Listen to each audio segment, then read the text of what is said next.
On se retrouve pour le dernier bilan de cette première partie de saison 2025 de MotoGP avec Yamaha, bon dernier au championnat des constructeurs. N'oubliez pas de liker, partager, commenter et surtout vous abonner à la chaîne, c'est très important. Et nous on est parti. Alors pour Yamaha, cette première partie de saison est assez en demi-teinte. Clairement, il y a une belle évolution par rapport à l'année dernière, notamment sur un tour. La Yamaha est capable maintenant de faire des pole positions, donc de partir de beaucoup plus haut sur la grille, ce qui n'était pas du tout le cas l'année dernière où la Yamaha était tout au mieux dans le top 10, et encore, quand c'était dans le top 10, c'était un exploit de la part de Fabio Quartararo le plus souvent possible.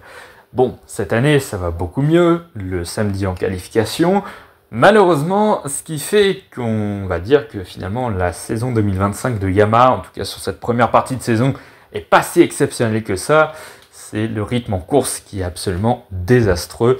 Il n'y a pas du tout de rythme de course. Il y a toujours les mêmes problèmes que l'année dernière. En fait, ils les ont réglés sur un tour, mais sur tout un rythme de course, c'est compliqué. La chauffe des pneus est compliquée encore.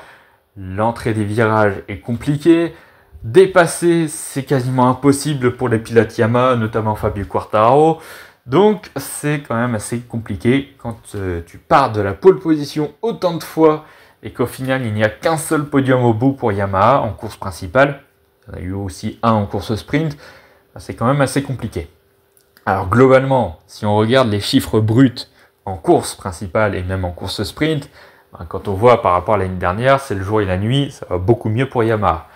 Mais maintenant, quand on voit déjà que Honda a aussi amélioré et qu'ils sont même passés devant Yamaha, c'est quand même assez compliqué. C'est frustrant quand même pour le constructeur japonais d'être derrière son rival Honda qui est tout autant en difficulté et qui finalement passe devant au championnat des constructeurs. Quand même assez difficile. Et puis c'est quand même assez frustrant aussi de voir qu'il n'y a qu'un seul pilote qui arrive à piloter à peu près bien cette Yamaha, c'est Fabio Quartararo. Avec toutes les difficultés de la Yamaha, il s'en sort plutôt pas mal. Les autres pilotes, c'est quand même assez compliqué. Le fait d'avoir rajouté 2 Yamaha aussi sur la grille avec l'équipe Pramac qui est devenue équipe satellite du constructeur japonais, ça a peut-être changé aussi quelques petites choses sur les retours techniques. Peut-être pour ça aussi que Yamaha est plus performante sur un tour et, on va se dire quand même, plus performante quand même en rythme de course. Ça va mieux, mais c'est pas top. En tout cas, pour jouer des victoires ou des podiums en partant de la pole position, c'est pas ce rythme de course qu'il faut avoir, sinon c'est mort. Ça ne jouera jamais des victoires avec ça. Mais on va se le dire quand même, il y a quand même beaucoup de progrès du côté de chez Yamaha. Mais c'est vraiment dommage parce que ça ne se voit pas vraiment, ou en tout cas c'est beaucoup masqué. En fait, tellement Yamaha a progressé en qualification qu'on a l'impression que finalement c'est pas bon en course, alors que c'est meilleur. C'est assez compliqué à dire, mais voilà. En fait, ils perdent des positions par rapport aux qualifications, alors que l'année dernière c'était l'inverse. Ils arrivaient à gagner quelques places, tellement ils partaient loin en qualification. Donc ça nuance un peu la chose. Mais en soi, la performance pure, elle est bien meilleure pour Yamaha. Donc il y a eu de progrès, mais au final, quand on regarde les chiffres, ils sont derniers au championnat des constructeurs. Toujours pas de victoire. Ils ont eu un seul petit podium en course principale. Donc c'est mieux, mais pas assez encore pour Yamaha. Il en manque. Et c'est encore frustrant. Peut-être encore plus que l'année dernière, alors que l'année dernière, ça ne jouait même pas de podium. Il n'y a eu aucun podium l'année dernière. Fabio Quartararo, justement, il est 9e au championnat des pilotes, donc évidemment, c'est beaucoup mieux que l'année dernière, beaucoup plus de bons résultats. En qualification, on a retrouvé le grand Fabio Quartararo avec 4 pole positions, mais au final, pas de victoire. En Grande-Bretagne, dommage, la Yamaha qui a cassé. Sinon, ça faisait une victoire. Un petit peu frustrant, celle-là. Il y a eu le podium en Espagne, qui a été bien, cette 2e position. Il y a eu un podium en course sprint en Allemagne, dans un plutôt bon week-end, même s'il partait d'un peu plus loin. Il partait 6e, je crois. Au final, il a gagné des places. Mais voilà, il y a globalement encore quasiment les mêmes problèmes que l'année dernière, comme je le disais tout à l'heure. Les entrées de virage, la chauffe de la gomme, le grip, les dépassements, etc. C'est encore compliqué. Fabio Quartararo, il n'arrive tout simplement pas à dépasser. Et en plus de cela, dès qu'il se retrouve derrière une moto, c'est terminé. Il n'y a plus de rythme de course.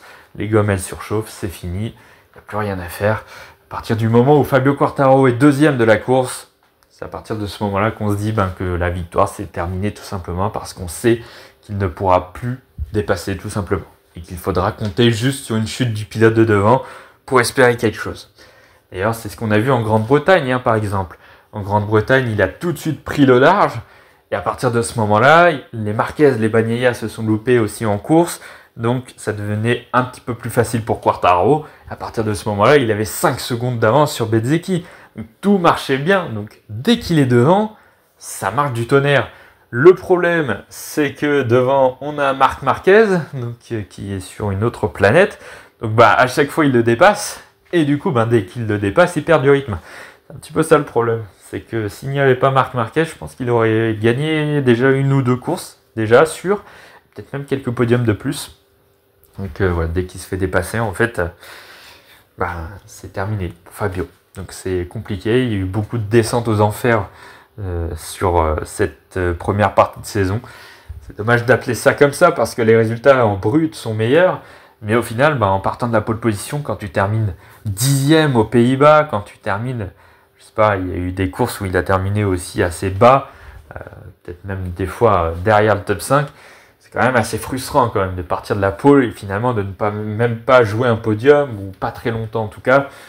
C'est quand même assez frustrant pour Fabio Quartararo, donc au final, les résultats bruts sont meilleurs. Il y a du mieux chez Yamaha. Il y a eu aussi un peu plus de chute du côté de Fabio Quartararo, mais ça, c'est le fait très certainement qu'il pousse plus que l'année dernière où la Yamaha était vraiment catastrophique. Il ne pouvait vraiment rien faire pour le coup. Il ne jouait absolument rien. Alors que cette année, il joue des meilleurs résultats. Donc, il y a eu une petite série de chutes là en France, en Grande-Bretagne. Alors, en Grande-Bretagne, c'est pas une chute, c'est un problème mécanique. Là, il y a l'Aragon, il y a des courses sprint aussi. Donc, il y a eu quelques ratés, quelques pertes de points aussi. Mais bon, voilà. Le principal, c'est que la Yamaha soit meilleure. C'est ce qui commence à être un petit peu le cas. Et personnellement, je suis assez confiant pour la deuxième partie de saison. En tout cas, sur 1 ou 2 week-ends de course où ça peut réussir à Fabio Quartararo. Je pense qu'il peut y avoir encore quelques podiums. Au moins 1 ou 2 dans la saison. Je pense qu'il en serait capable lui-même. Et même Yamaha serait capable de faire une moto assez compétitive sur au moins un circuit ou 2. Ce serait toujours ça de gagner. Et puis, qui sait, peut-être sur un bon week-end, un très bon week-end, une petite victoire. On a vu qu'en Grande-Bretagne, c'était tout à fait possible de la faire. Donc en espérant que la prochaine fois que Fabio Quartararo soit en tête d'une course, sa moto ne le lâche pas. Ce serait bien. Mais voilà, pour Fabio Quartararo, je pense que c'est frustrant, mais en même temps, il y a de l'espoir pour faire des meilleurs résultats sur la deuxième partie de saison, et puis même pour 2026. En revanche, pour son coéquipier Alex Rins, c'est beaucoup plus compliqué. On y avait parlé là, il y a 1 semaine ou 2 dans une vidéo sur Alex Rins. Ses performances, elles sont vraiment pas terribles. Il y a eu un seul top 10 sur la première partie de saison, et encore, c'est la course où il n'y a que 10 pilotes qui terminent. Donc forcément, ça devient quand même un petit peu plus facile de terminer dans un top 10 quand il n'y a plus que 10 pilotes. Mais bon, à part ça, c'est quand même difficile. Pour Alex Rins, les performances ne sont absolument pas du tout là. Alors le seul point positif qu'on pourrait dire d'Alex Rins, c'est qu'il tombe quasiment pas. En tout cas, en course principale, il n'est toujours pas tombé. Il a toujours fini les courses principales. Et il y a une seule course où il ne rentre pas dans les points. C'était le premier Grand Prix en Thaïlande. Depuis, il enchaîne les entrées dans les points. Mais voilà, à chaque fois, c'est 3, 4 points, 2 points à peu près. C'est assez faible. Ce qui fait qu'au final, même avec sa régularité, Alex Rins n'est que 18e au championnat. Il s'accroche à peu près au pilote vers le top 15 à peu près parce qu'il a cette régularité et qu'il n'est pas très loin. Il a une dizaine de points du top 15.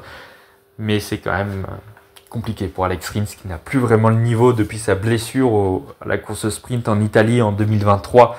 Il boite toujours, il boitera toujours avec cette blessure dans la vie courante même. Donc bon, c'est frustrant pour Alex Rins qui était un pilote très talentueux il y a juste quelques années de cela. Mais voilà, depuis qu'il a rejoint Yamaha, tout simplement, c'est très très compliqué. Il n'a plus du tout le niveau. Ça devient compliqué et même sa place pour 2026 est menacée par Jack Miller par exemple. Même s'il a un contrat pour l'année prochaine, c'est pas sûr qu'on revoie l'Espagnol la saison prochaine aux côtés de Fabio Quartararo. C'est dommage, mais bon, à un moment donné, quand tu es plus performant, tu sors. Justement, les pilotes satellites, Jack Miller, qui, je pense, est le deuxième meilleur pilote Yamaha sur cette première partie de saison. Jack Miller qui arrive à faire quelques coups d'éclat. Alors, il ne s'est pas totalement fait à cette Yamaha, c'est encore compliqué.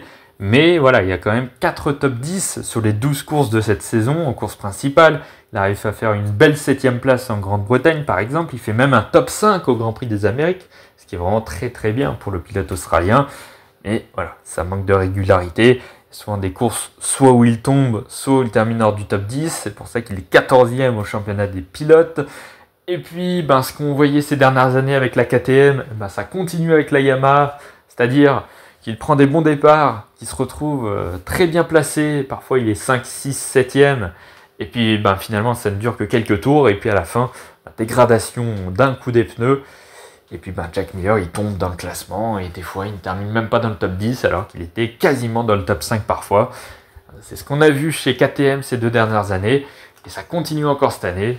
C'est dommage, c'est frustrant pour Jack Miller parce que la perf est à peu près là. Mais en termes de gestion des pneus, c'est vraiment compliqué pour le pilote australien.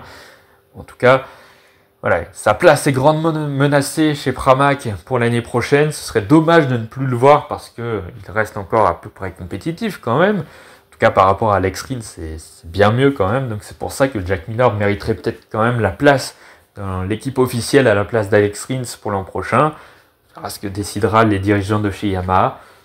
Contractuellement parlant, c'est Alex Rins qui a la place chez Yamaha officielle. Jack Miller, lui, il n'a plus de contrat pour l'année prochaine. Son coéquipier Oliveira, lui, a un contrat, mais on va en parler tout à l'heure, il est beaucoup moins performant. Donc peut-être qu'au jeu des contrats, on reverra Jack Miller en 2026. En attendant, la question, elle n'est pas totalement là. C'est surtout voir si Jack Miller continue sur des bonnes performances en deuxième partie de saison. Il va falloir qu'il relève encore un peu plus le niveau s'il veut rester en MotoGP l'année prochaine. Miguel Oliveira maintenant, le pilote portugais qui vit un calvaire, franchement. Il était chez Aprilia les 2 dernières saisons, c'était déjà assez compliqué. Mais là avec la Yamaha, c'est le désastre complet. C'est vraiment compliqué. Il y a une blessure en Argentine en tout début de saison, il a manqué quelques week-ends de course. Et depuis, c'est une galère pas possible, il est dans les derniers à chaque course. Il n'a marqué qu'un total de 6 points en cette première partie de saison. Il est 25e au championnat des pilotes. Imaginez-vous qu'il est même derrière le pilote test Augusto Fernandez qui est devant lui au championnat. C'est quand même assez terrible pour Oliveira qui n'a plus du tout lui non plus le niveau. Alors certes, il n'a pas la meilleure moto. La Yamaha, c'est loin d'être la moto la plus performante. Surtout avec l'équipe Pramac qui découvre cette Yamaha. Donc forcément, c'est pas forcément facile pour l'équipe et pour les pilotes.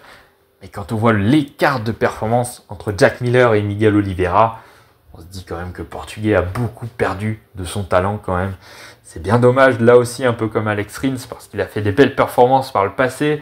Et voilà, aujourd'hui, on voit que Miguel Oliveira, il n'a plus le niveau pour le MotoGP, qu'on a besoin de jeunes pilotes, de pilotes talentueux. C'est pour ça que l'année prochaine, chez Pramac, il y aura le pilote turc Toprak Razgatlıoğlu, alors qu'il n'est pas jeune, 29 ans, mais il est très talentueux.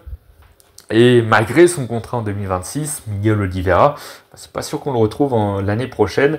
Il sera peut-être remplacé par Rins, par Miller ou par un autre pilote comme Diogo Moreira, par exemple, jeune pilote en Moto 2. Donc, malgré son contrat, c'est vraiment pas sûr qu'on retrouve Oliveira en 2026. Il va vraiment falloir qu'il montre de quoi il est capable en deuxième partie de saison, parce que sinon, s'il continue sur des performances comme sur cette première partie de saison, c'est sûr que le Portugais ne sera plus là l'année prochaine. Et enfin, on termine par le pilote test Augusto Fernandez, qui a fait quelques courses cette année, 5 courses au total, notamment pour remplacer Miguel Oliveira chez Pramac, et puis 2 autres wildcards. Bon, voilà, il a marqué quelques points cette saison, 6 points au total. Bon, voilà, j'ai l'impression qu'il a l'air d'être un pilote utile à Yamaha. En tout cas, on le voit souvent rouler en test, ce qui n'était pas le cas les années précédentes avec les autres pilotes test. Yamaha, déjà, n'avait pas fait de wildcard, tout simplement. Personne n'avait fait de wildcard l'année dernière. Peut-être une ou deux, peut-être avec Rémi Gardner, mais rien d'exceptionnel. Là, au-delà même des wildcards, on voit souvent Augusto Fernandez rouler avec la Yamaha, notamment pour tester le fameux V4 ces derniers temps. Donc voilà, Augusto Fernandez, il a l'air d'être assez utile au constructeur japonais. Avec Andrea Dovizioso, ça forme une bonne paire, j'ai l'impression. même pour un pilote qui n'est pas très expérimenté, hein, qui n'a fait que 2 saisons en MotoGP, mais pourtant ça a l'air d'être un pilote, alors pas forcément ultra performant non plus, mais qui a l'air d'apporter des bons retours techniques à Yamaha, donc ça a l'air de plutôt bien démarrer cette aventure comme pilote test chez Yamaha pour l'Espagnol. Voilà, en tout cas c'est la fin de cette vidéo, merci d'avoir écouté jusque là. N'oubliez pas de liker, partager, commenter et surtout vous abonner à la chaîne, c'est très important. Et nous, on se retrouve dans quelques jours pour une nouvelle vidéo sur la chaîne. À bientôt.